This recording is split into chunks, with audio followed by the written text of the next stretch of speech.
Serene pose is actually not as bad as I thought.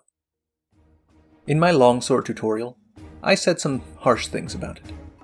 I thought its cost was too high for too little reward. For 2 wire bugs, it gives you a mediocre counter for a weapon that already has 2 excellent counters. And those you can use for free. And unlike them, Serene pose doesn't even have the decency to immediately grant you a spirit level. Instead, it takes one away. Now, all of that is still true, but in fighting Magnamalo, I discovered that there are situations where it can be useful. You see, Longsword still has a few places where your moveset leaves you vulnerable, like here, after an EI Spirit Slash.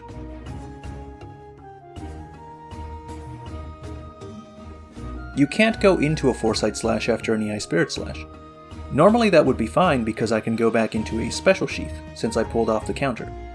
But in this situation, I don't have enough time to try to counter again before his second punch comes down, which makes Serene pose the only way left to avoid taking damage. It becomes even more useful in situations where you miss the EI Spirit Slash. Normally when you don't land it, you're stuck there, unable to dodge or attack or go into another sheath. Serene pose, on the other hand, can still be used. You can also fluidly activate it with Foresight Slash, either at the end of the initial dodge or after the slash, which can be very useful in situations where you either miss the timing or the position you ended up in will have you getting hit. After experimenting with it for a while, I've realized that Serene pose is meant as a last resort. You aren't supposed to use it on its own.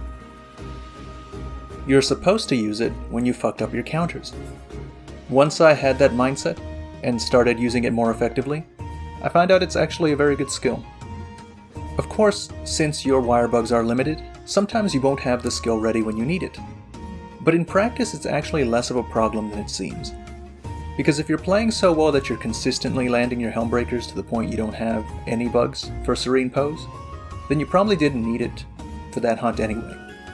On the other hand, if you're struggling to find a proper opening to use a Helmbreaker, then you likely have wire bugs, and are in exactly the kind of position that Serene pose would be useful in. Anyway, that's the end of this video. As always, thank you for watching.